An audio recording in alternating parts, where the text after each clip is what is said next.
champion of the poetic arts. Oh, is it like this?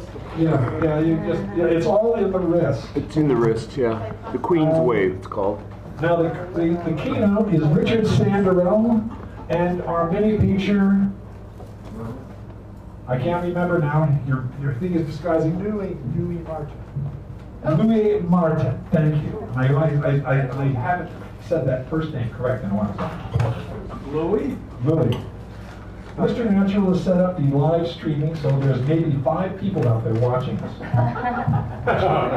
From time to time, like after they post these things and it gets a little, like a few weeks after something, sometimes there's like 60 people who look at the thing, or 70. It's like, they must be doing it not when it's happening, because when I look at it when it's happening, it's 5 and 8, and then it goes up to 16 or 20 or whatever it is. It's like, so you look at the camera and say, is it like this?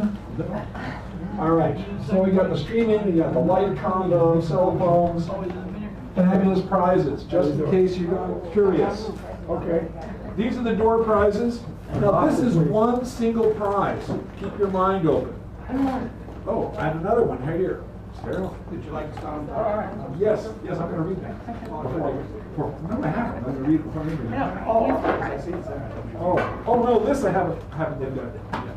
So anyway, these are things for your organizing in case you don't want to organize things. It's all one piece. It's not organized.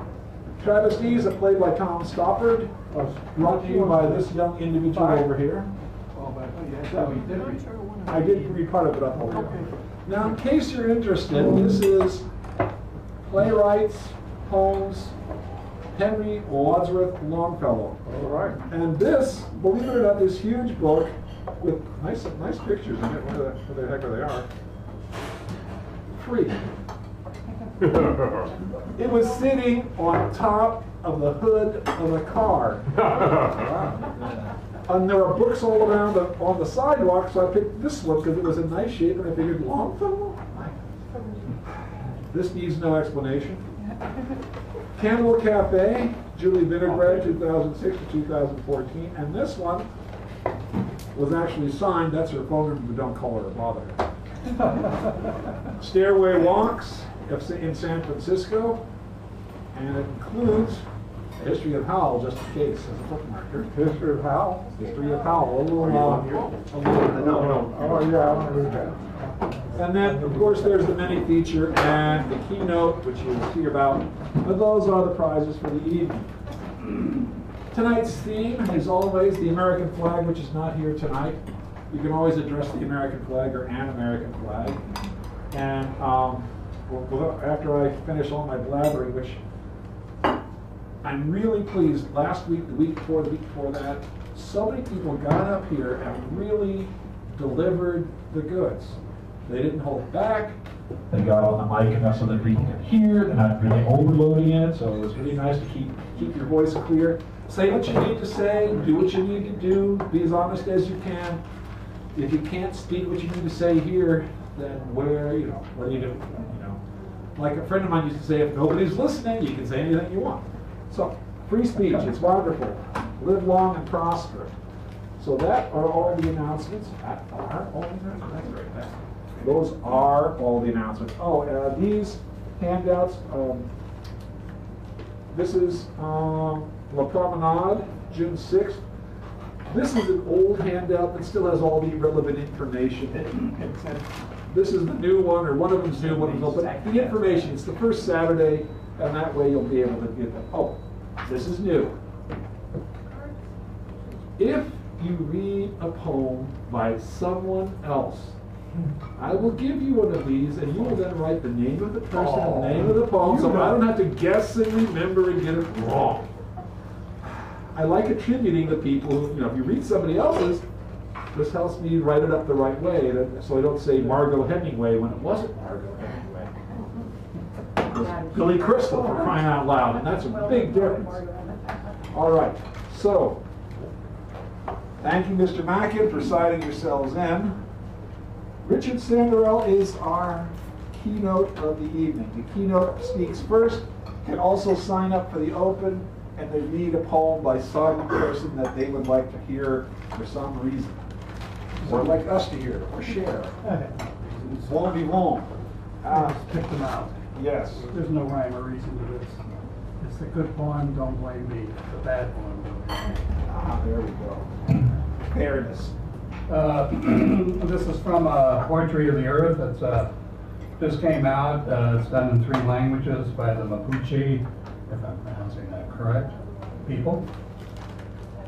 And I'm going to read a little bit so we understand the poem. It's, and I probably am not pronouncing this word correctly, but Tonateo is the spiritual benefactor of the Mapuche, who Chile, according to the indigenous tradition, he inhabits a rocky area in the coastal region of their province. Oral history tells that Tonateo took the form of a white horse with wings to challenge the Spanish conquistadors. So, hopefully, everybody remembers that? Yeah. Brother of Tonateo, white horse. A horse was seen in San Juan Cemetery, white as a rising star. Santiago Antoido's brother rides his back. He brings a message from the land of above. See how he grazes, watches us out of the corner of his eyes without lifting his head, or just stands on his 2 hind quarters and knives like thunder, hiding now in the lagoon that is now revealed to us. And this is a piece by Kevin Gunn from a gathering of 12, and it's called Wake. Blood sugar bloodhounds track my last meal. I am a metered man on a low-carb leash. Portion control, carrots consoled, a fat-free facsimile. I seal myself in a sweet and low sarcophagus. A fast food flies at a half-mast. The coffin is lined with Cool Whip and a chocolate chip cookies. The cruelest cupcake goals at my wake. This death is hard to swallow.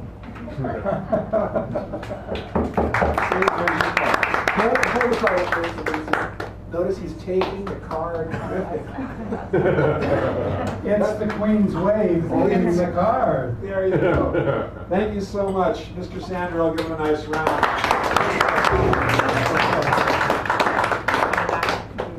And we're honoring Mr. Mackin, who is always our #1 reader, but he's not here at the moment. Buford Bunton, come on up. We have Nancy, David, Stephanie, Osty. Osty, am I saying that right? O-S-T-I, Osty? Yeah, what? I just want to make sure I'm saying it right. Okay. So, Buford, come on up. Nice round. Very good.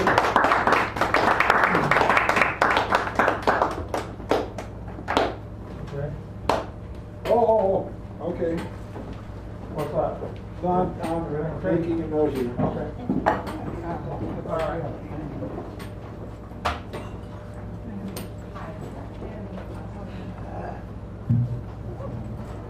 This is called Now. Now I'm a little older and I see things better.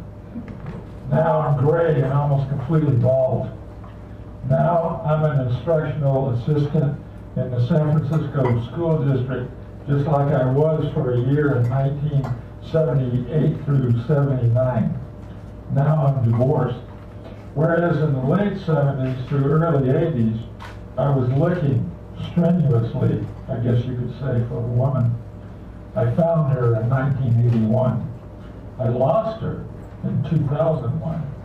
Now I look for a new lover, though she seems to be hiding a little too well. Okay. This is about the Bundins.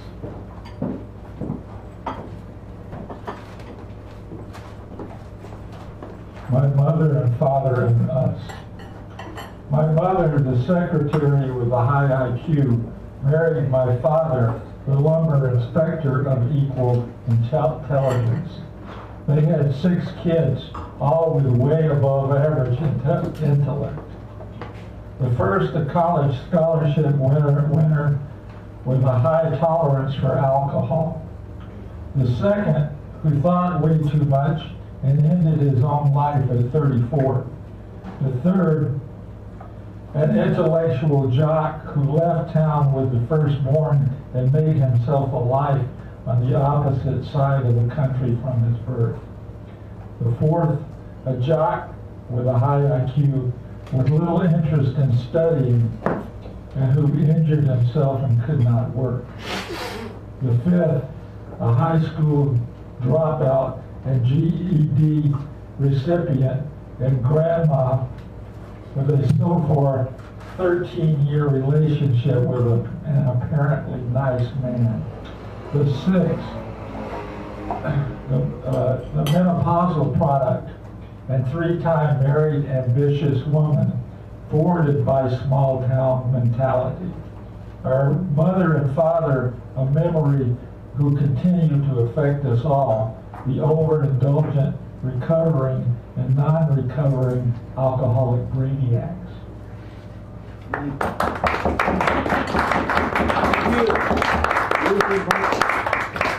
All right, so the next 5 readers we have are Nancy Wakeman, David Erdreich, Stephanie Manning, Osti Goodman, and then Owen Dunkel. So, Nancy, come on up here. Give her a nice round as she does so.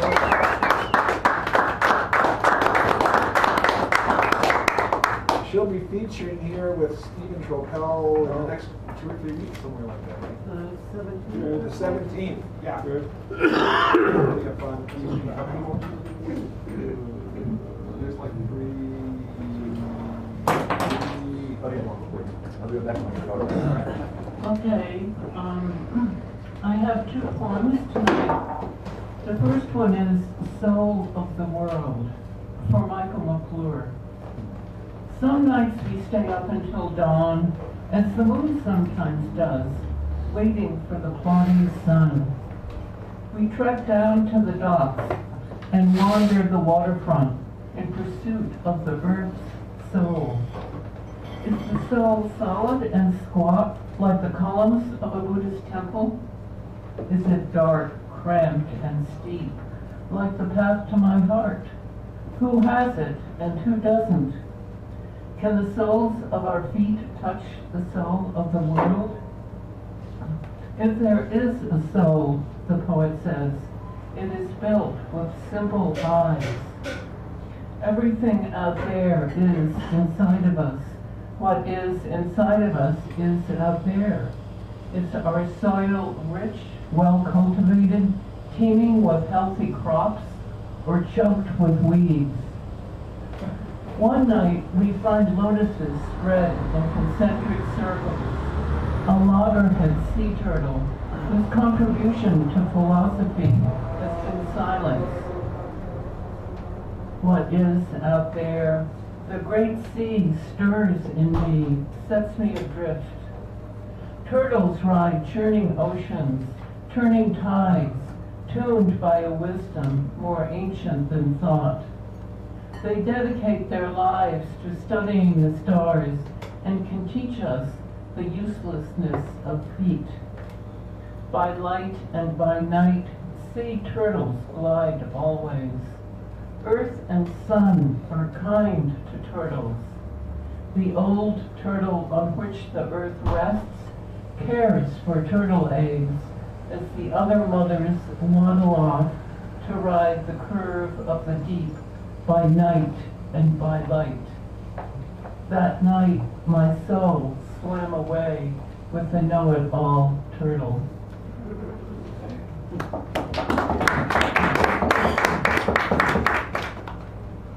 And this one is Death Waits. Death waits. Wind and rain pray loudly against my window. Death waits for everything. The old crabapple tree, tinged pink with spring.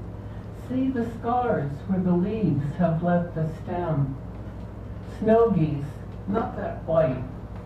One always on guard, the rest forage, tear up my lawn and shit everywhere. Death waits for me, one of those hollow, heavy-bottomed dolls that rocks and tips but never stays down. Tumble 9 times, get up 10. What I lost with all those stumbles? Teeth, molars, and wisdom. Siblings, 2 husbands, 6 houses. The spring in my step. spotless skin. How I miss my babies, my Mikimoto pearls. All I have left, one faltering smile. All I have left, one faltering breath that curls into a smile. Silent hands beckon me. Come, they say. The table is set, the door open. Thank you. Thank you. Mr. David Erdreich knows he is on. Would you like to raise that up, or is that good for you? I'll raise it. We just want to make sure that people in TV land can hear our dulcet tones over the airway. There might be 6. First, I'd like to welcome my first grandchild, Isaiah Koa, was born yesterday at 9:34. Koa is Hawaiian for tree. So, yeah, welcome, grandson. Next, let's start with boo ba ba boo doo ba boo boo ba doo doo ba ba ba. And we'll follow that with May 15th, bothered and hot. Take your place in the pantheon.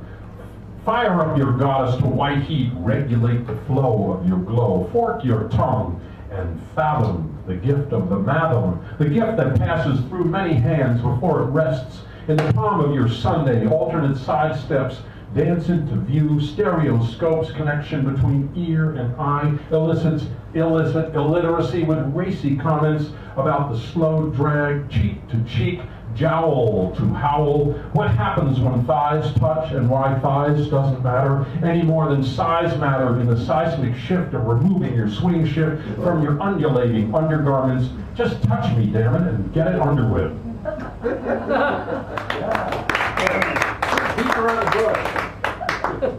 So to speak. The tagline is always the best at the end. If my room, I live in a senior center, kind of like a dorm. If my room got any smaller, I could steep my personal hygiene and reabsorb the energy. Boom or bust. Yeah. This was, let's see, Steve, that was the 23rd, May 23rd. This is May 30th. Boom or bust.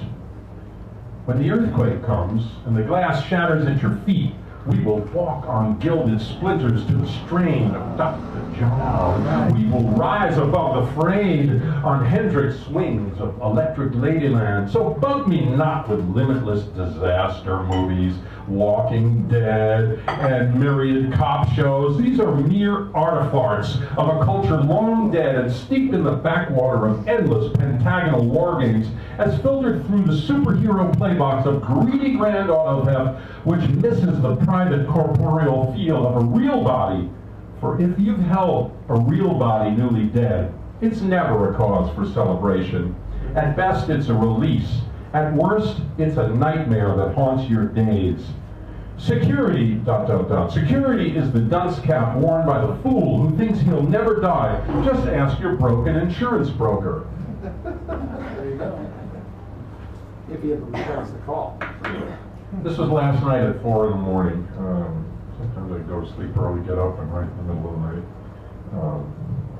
Hour the Wolf, kind of inspired by Bergman, Ingmar from a long time ago. Hour the Wolf, gravity defile, goose breath.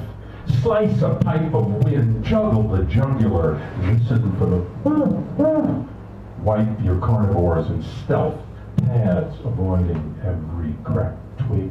White or black, moon or cloud, silent stalk, shadows the walk, weaving, breezing, swaying in rhythm, in mobile background, smell the blood, differentiate the prey, gather the pack, surround the quarry, feel the heat, unleash the blade.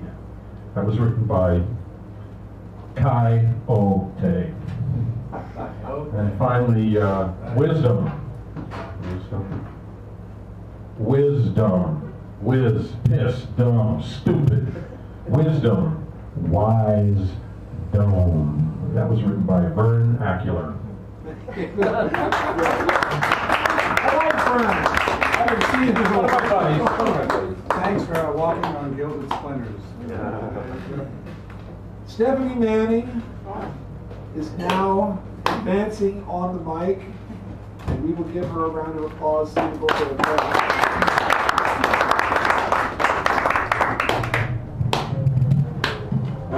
Wisdom is the name of a very old albatross on that island where old albatross lived. Oh, I know. Where the battle was over. Anyway, she's my age. I'm 65 now. 65? It's your birthday today. Yesterday. Oh, yesterday. Oh, I'm late again. So I was reading this wonderful book, it's a commentary on Hamlet that I inherited from Steve Mackin. And there's a whole chapter in there by T.S. Eliot in which he kind of says Hamlet's not really that good a play.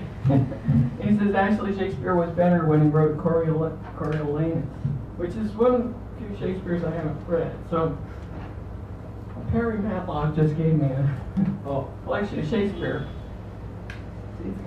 It's too anorexic to really be all of the Shakespeare plays. But it has all of them. Now look at how tiny the print is. Micro mini. Anyway, it's good for carrying on public transit. And I was reading Coriolanus, and there's this one speech I thought I'd just read a little bit of. And it takes place during the Roman Empire. Let's just put it that way. There's a lot of details to it, but the citizenry is starving and they're rebelling. And this guy, Menenius Agrippa, has come out to quell the crowd. He's sort of a friend with these particular citizens. And he's telling this tale. They complain that they're hungry, that kind of thing.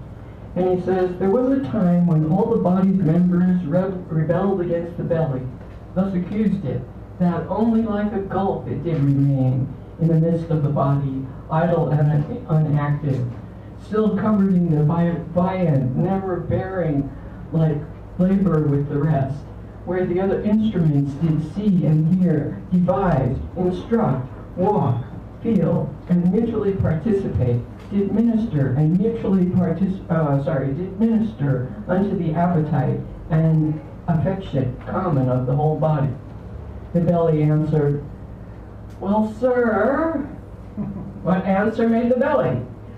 Sir, I shall tell you with a kind of smile which never came from the lungs, but even thus, for look you, I may make the belly smile as well as speak.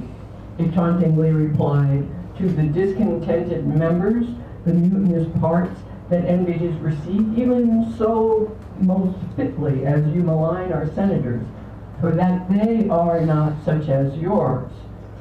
Your belly's answers, what? The kingly crowned head, the vigilant eye, this is the citizen talking, the counselor heart, the arm our soldier, our steed the leg, the tongue our trumpeter, with other muniments and petty helps in this our fabric, if that they. What then? For me this fellow speaks. What then? What then? Should by the cormorant belly be restrained, who is the sink of the body? Well, what then? What could the belly say? I will tell you. If you'll bestow a small of what you have little, patience a while, you'll hear the belly's answer. You're long about it. Note this, good friend, your most grave belly was deliberate, not rash like his accusers, and thus answered, true is it, my incorporate friends, quoth he, that I received the general food at first, which you do live upon, and fit it is, because I am the storehouse and the shop of the whole body. But if you do remember, I send it through the rivers of your blood, given even the court, the heart, to the seat of the brain, and through the cranks and offices of man, the strongest nerves and small inferior veins. From me receive that natural competency whereby they live. And though that all at once, you my good friend, this says the belly, mark me, aye, sir, well, though all at once cannot see what I do deliver out to each. Yet I can make my audit up that all from me do back receive the flower of all and leave me but the brand. What you say you to this? It was an answer, how apply you this? The senators of Rome are this good belly, and you, the mutinous members, for examine the councils and their cares, digest things rightly, touching the wheel of the common. You shall find no public benefit which you receive, but it proceeds or comes from them to you, and no way from yourselves. What do you think, you the great toe of the assembly? I the great toe? Why the great toe? For that being one of the lowest, basest, poorest of this most wise rebellion, now goest foremost, thou rascal, that art forced in blood to run. Leadest first that win some vantage, but take you ready your stiff bats and clubs. Roman rats are at the point of battle. The one side must have bail. And so, I don't agree with Shakespeare, because I'd rather be part of the rabble myself, but I think the syntax is very rich, and maybe T.S. Eliot is right, and maybe he's wrong.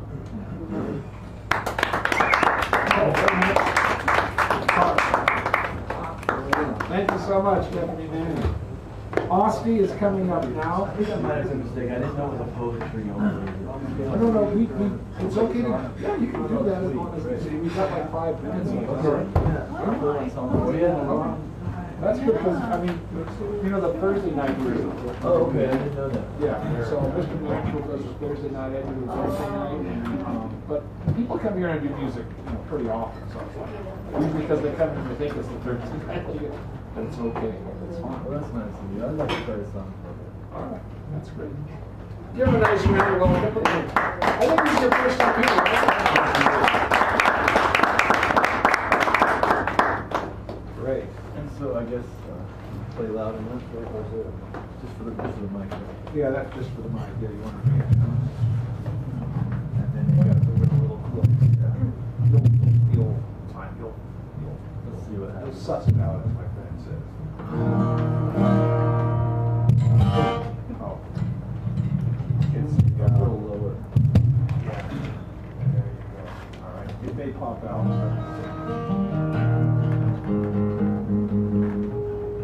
Well, I was in Minneapolis. Recently? No, I spent some time in Minneapolis in my life, you know. And Bob Dylan was in Minneapolis. Yeah. And he was in the coffee shops. And I always wondered, how did he do it? It's so noisy there. But it's cool to find a place, and I guess that's how he did it. He found a place that he was comfortable with, and he did it. So this is cool to find a comfortable place and do it. So anyway, I'm gonna try and do this real slow or an easy way. I usually try and rush it, but let's see what I can do.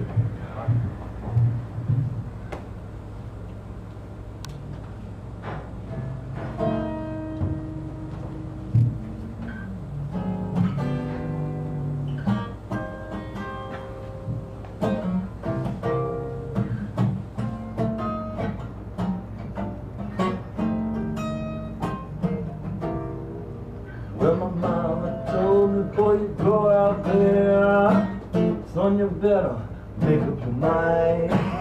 There's girls out there who take up your time and attention to run you down, fool around, giving you the blues. And I know this is true. My mother was right.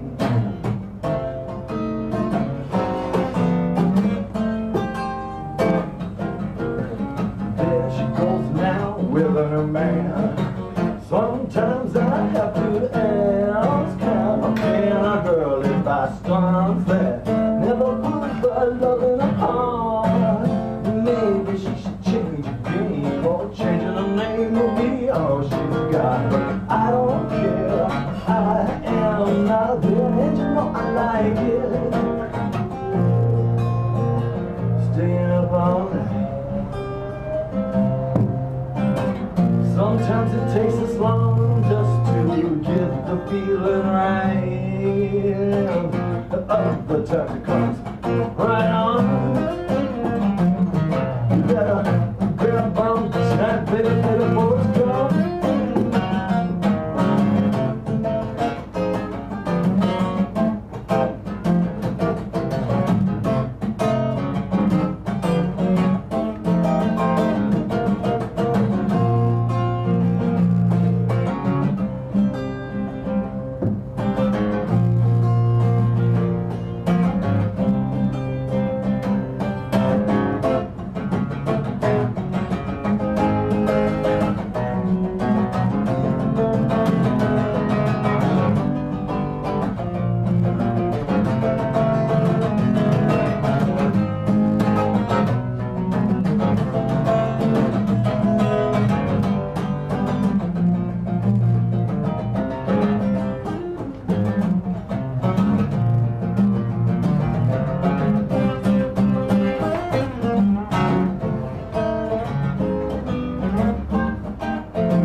Some make me glad, and you know you can too. Like he's going around, pretending you're lost, and I'm shuffling around, and he's using the shoe.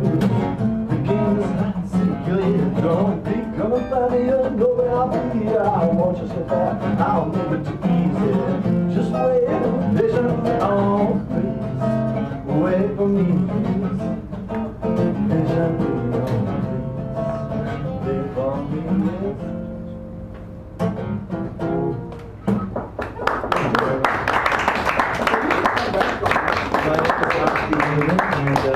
PotsyGoodman.net, and we've learned more music, so I love your poetry. It's nice. Thank you so much.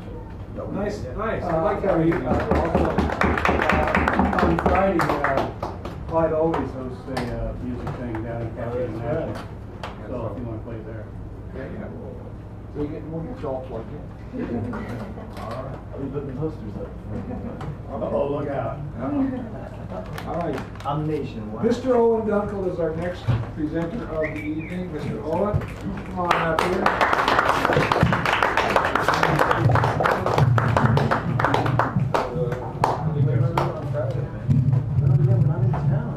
Oh, okay.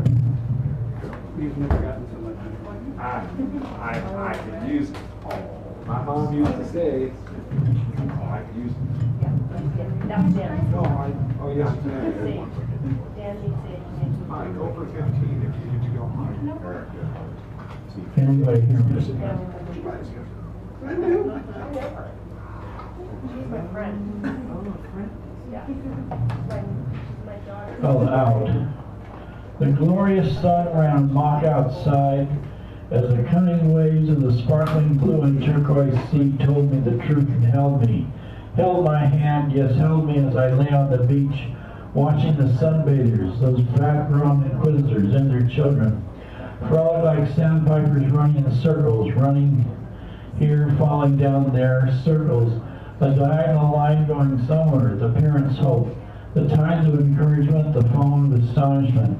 But there only the sand can hide and carouse its way to heaven like a wayward angel.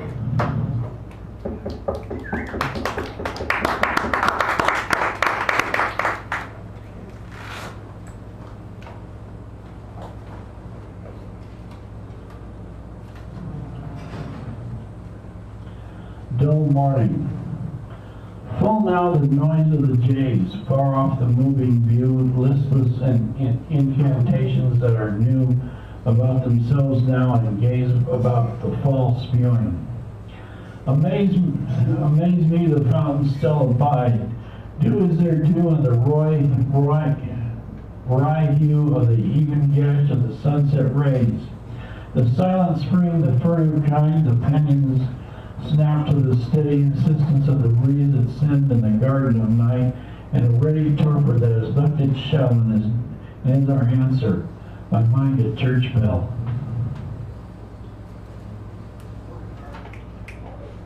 Too wild. Day on the bus, the crowded bus that goes home to wayward, the ocean curves around Powell, that tries to be irreverent but are afraid for what will become the joy that flings us to the wild windy dawn.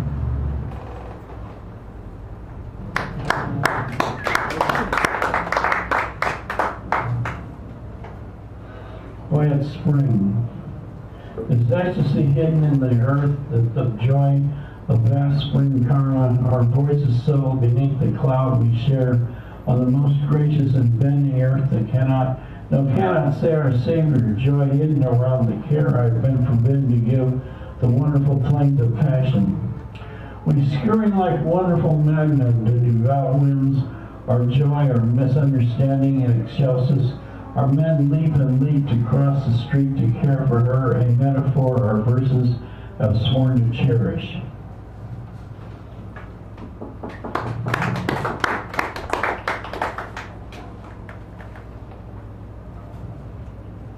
Post. Our men are leaping heroes, the social quantum conscience. They have wrapped our hearts about the great peace and stasis. Isis. Somebody's daughter in the garden botanical is the verge of all things mechanical.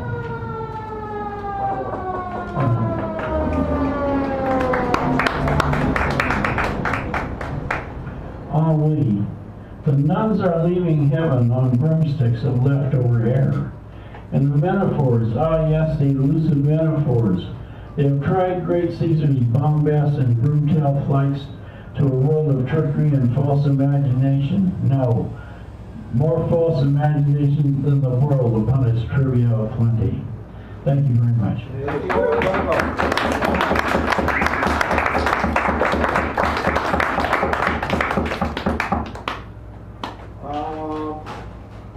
Lauren Bacall. Alistair Crowley. They were in the bathroom together. Margaret Mead. We just buried her. Timmy, Tom, I don't think it's a real. Tiny Tim. Georgie Parker.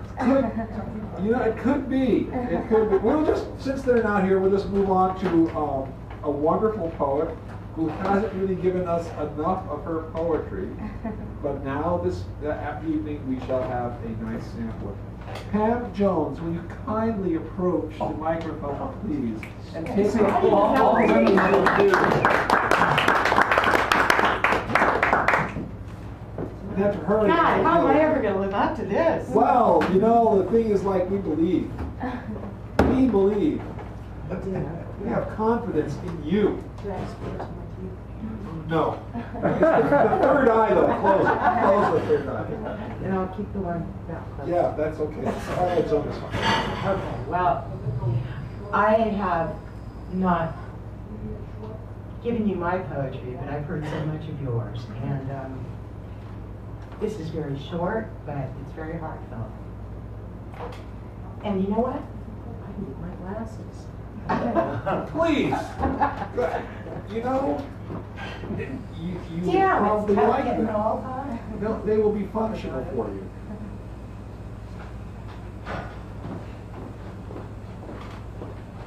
I was going to say something pithy while she was doing that, but I couldn't come up with pith. It's okay, you can still do it now. I can't think of a darn thing. Okay. I'm speechless. Well, this is called poetry. Go figure. To many, poetry is melodious words, carefully constructed to make harmonious sound. Lightly lingering, longingly, she lifted the lilies as the music lifted.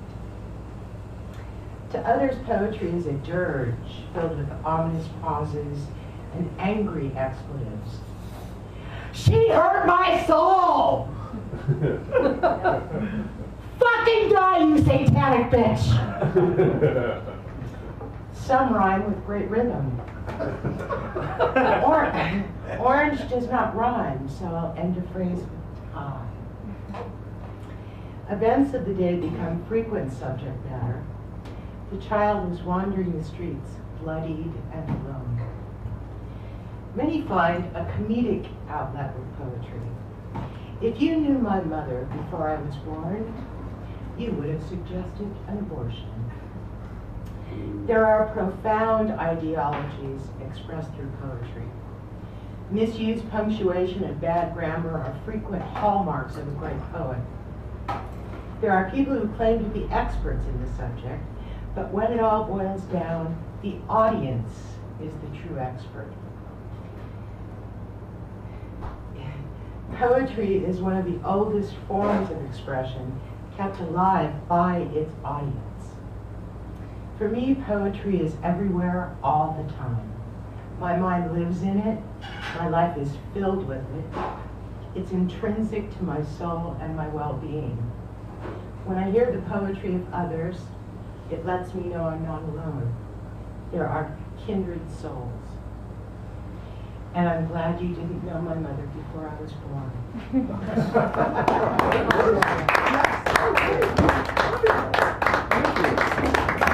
Ann Jones, and she will be coming back. She put her name on the emailing list, which is cleverly right here, or not so cleverly right there. All right.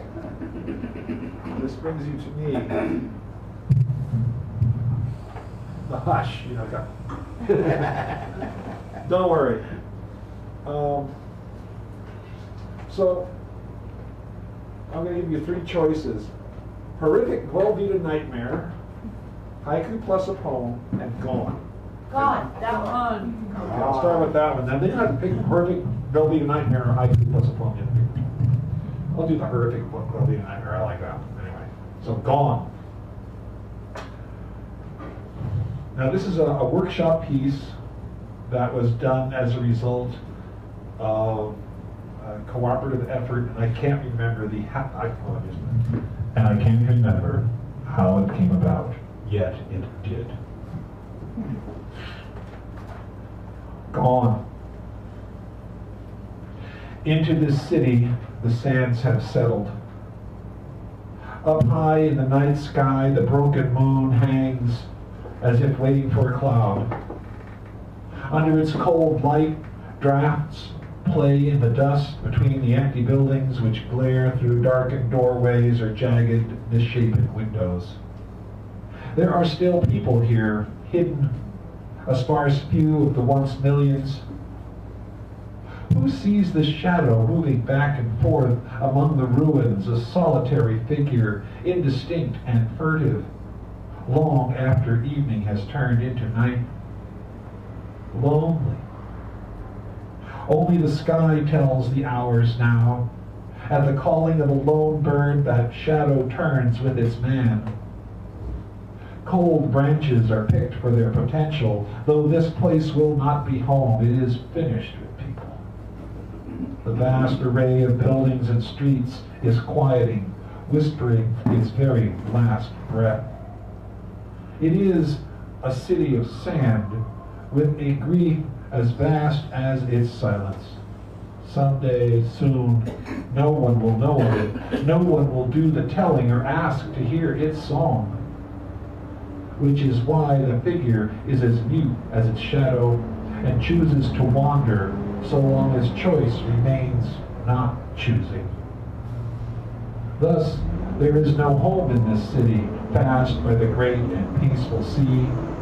Only ill-scented drafts touch what has now become a stranger to hands, where the curling whisper of the wind is sometimes the only thing that sounds like the calling of what might be a name.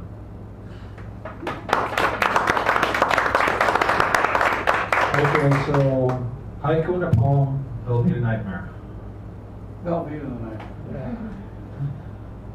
So this is written back in the 70s when people who knew, I mean, everybody knows who Willie Mays is, but Willie Mays plays a part in this poem, as does Howard Cosell. But this was written back in the 70s, so they were perhaps better known then than they are now.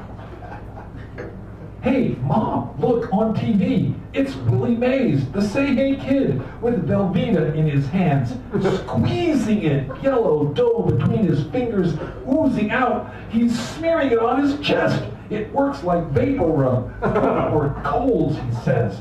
He's walking through it, cross of it. It clings to his legs and clumps. He says it's good for training.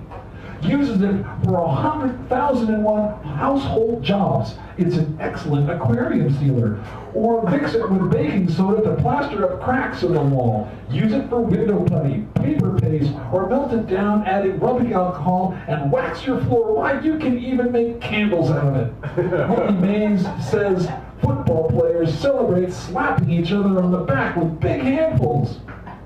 Now, there's an interview with the man who says he just ate 145 pounds of the food-like product. The man says he is satisfied that no one will try to break his record anytime soon. But he wants to get into the peanut butter and jelly circuit because that's where all the money is. Mom, it's a news story. A Velveeta factory blew up. The mayor is worried nobody knows how to clean the town. Mom, it's a commercial, a cereal. This trucker used Velveeta to replace the axle grease. This, he said, allowed him to get out of the storm. So he looks into the camera, into my eyes, his gruff face, sentimental, and says, Velveeta, you saved my life.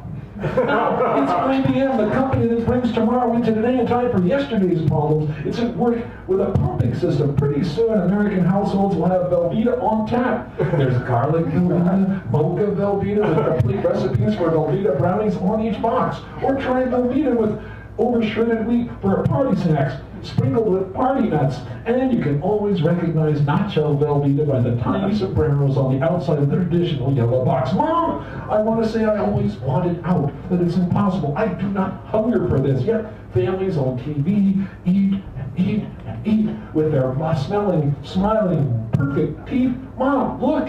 This man is advising me that now Velveeta is fortified, enriched, and preserved. Why? You can let it sit for years and years. Its shelf life is so long that it hasn't been measured yet. This white coat, his white coat and glasses look so scientific, I believe him. Wait, it's a newsflash by Howard Cosell. They were studying the effects of radiation on food in Saginaw, Michigan. They created a Velveeta amoeba. It grew fast and killed 10 scientists really fast. It broke out of the lab and out of the blockhouse, ate up tanks and guns. It's going amok and attacking the whole city. It glows yellow. It cannot be stopped. Mom, I don't know. I don't know. No one ever told me about Velveeta. That was after a Velveeta commercial, I imagine.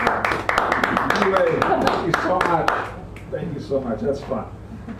Now, Richard Sandro is returning to the mic. He was the keynote, but now he participates in the open. And after his presentation, Erika Goss shall step forward before this microphone and hold forth for fifth, or maybe even sixth. I'll stop that right now. One round of applause, please, as it comes up here. Knowing so well that he's speaking for the record.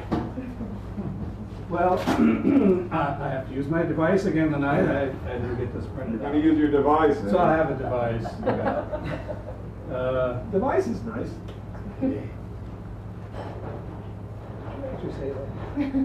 Yes, it is. You know, He does that on occasion. They slip out. They just happen. I say them, but I don't know where they come from. Let's see. All right. Well, this is a new piece called "Beneath Their Feet." Black lives matter. Evidently not in all places. Homeless lives matter, but not everywhere. Rich gringo lives matter more universally. Just watch. Without speaking a word, they will tell you. A look here, an expression here, there. Lives, their lives matter more. Homeless man or someone having mental issues, playing out in the streets, or both, rhythmically taps on the newsstand. 1 block away, as Black Lives Matter march ends, stands the gringo couple. Gringo lives matter. It's on their faces, straight, unbent, dressed in the finest clothiers. They turn as they wait for the light to change, to see this man and his haunches tapping. Never a word said between them. She nods her head. His eyes follow as they look in unison. It's a universal look of stepping into something foulest of the most foul. The ugliest of expressions of contempt aimed at this unfortunate man. As he taps his rhythms, one can tell he's gone. Lost in his world of beats, he seems to be enjoying himself, bothering no one, and he is untainted by their presence. By their gestures and the lacking of the milk of human kindness, they are the ones who besmirched and befouled their very humanity, making their gringo lives matter to who?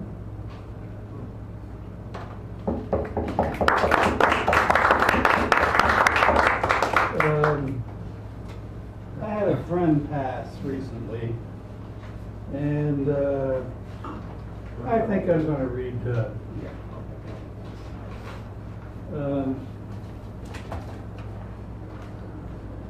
Oh, you know what? I'm a dummy. It's here. Oh. There's another It's one also I here. remember. That's something else. Oh, okay. It's called Elders to Ancestors. As we age, some become elders and others just get old. Not all get to be elders, but they may have more wisdom than those who have longevity. When elders pass, they become our ancestors, as sometimes some knew it was coming and some were stunned. Some have support and some do not, but in the end, all must pass alone. And how we do that may be as important as how we lived. There are elders who lead from the front as well, from the front, while others eschew that role, believing leading from behind is the better course.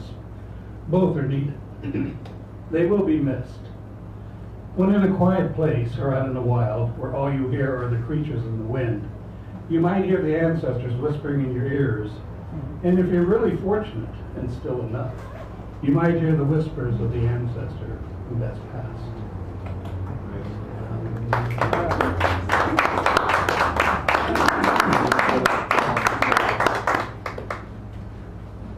I was going to do something humorous, but I'm in the mood to do this one instead. And I've read this one before. More to her than just being the coolest. When I was 11, my uncle, who had become my adoptive father, drove to Florida to see my mother's side of the family. My Aunt Ines and Uncle Art and their two sons, Richard Glenn and Eddie, had recently moved to from Fort Lauderdale to Dade County. They lived next door to a Cuban family. I grew up in Fort Recovery, Ohio, where there were only white people, so driving down from Ohio to Florida was my first experience seeing in the flesh people of color instead of on a black and white television. One day I went outside and the Cuban kids were playing in their front yard. They invited me over to play with them. I was happy to do so. Spanish, of course, was their first language, but they spoke English as well, where I only spoke English. We played as kids do. When they spoke Spanish with each other, I would try to mimic, but of course it was gibberish. But every once in a while I would accidentally say something and they would laugh, not at me, but with me. My greatest regret was that I never did learn Spanish. As is, I barely conquered English. As we play, I noticed someone standing in the front doorway. She is the grandmother who watches us as we play. I remember that I thought that this was the coolest person I'd ever seen. Her skin is dark and she has deep lines in her face. She has a headscarf and looks like a woman pirate. Her eyes are kind and she has a pleasant smile. She smokes a fine Cuban cigar. The tip glows as she drags off her cylinder of tobacco, blowing blue smoke as generations had done before. There is a sweet, peppery, earthy smell to the cigar smoke that she expels from her lungs as it glides in rhythmic cascades of circling air and ends in a final explosion, fading in the hot, still, humid air. This is no Madonna. This is real flesh and blood. As I think back about this time, maybe she was a holy woman, saying her prayers and blowing the smoke of protection for her children, who now included me, so that I would always remember her and this day and carry it with me for the rest of my life, and to have an understanding who the Earth people really are. There is, in the end, more to her than just being the coolest.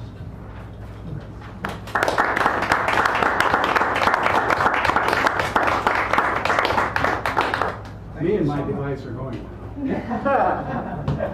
Device? Malo de vista. As I am wont to say, this is one of my favorite parts of a given evening, where I heap praise upon something over there. Heap, heap, heap. Her poetry is effective, direct, and intimate.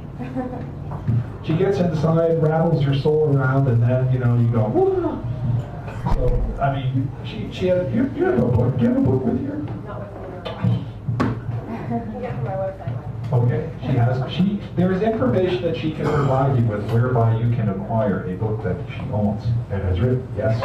Okay, so And I recommend that, and you will see why as soon as she gets up here and begins speaking.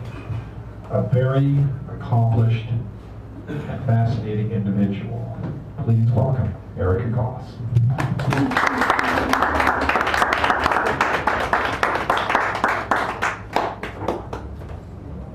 Thank you, Dan Brady, and thanks for putting the mic exactly where I need it. So my intuition. This is my device, which I will use to time myself. Okay, 7:52. Well, see, there goes the first rule. You won't be asking one of those rules. I know. She won't be asking you how much more time you Oh, that's I try not to. Just, well, we'll tell you later. It's very great to be here. Hi, Mike. Mike is a real person. I don't know on social media. And you're not getting on this list for a read in front of our eyes. Can we finish it? Come on. I'm not going to do my Russian accent. It's very good to be here in the north of the Haight. When I was a little girl, my dad lived on Cole Street on the other side of the Panhandle, and I used to go visit him. And he lived in a building that was 5 floors up, and he was at the very top, and he had to share a bathroom with 8 other men who all had rooms. They weren't really apartments, but they were rooms with they could plug in a hot plate kind of thing. So he lived over there, and it was very exciting and very weird.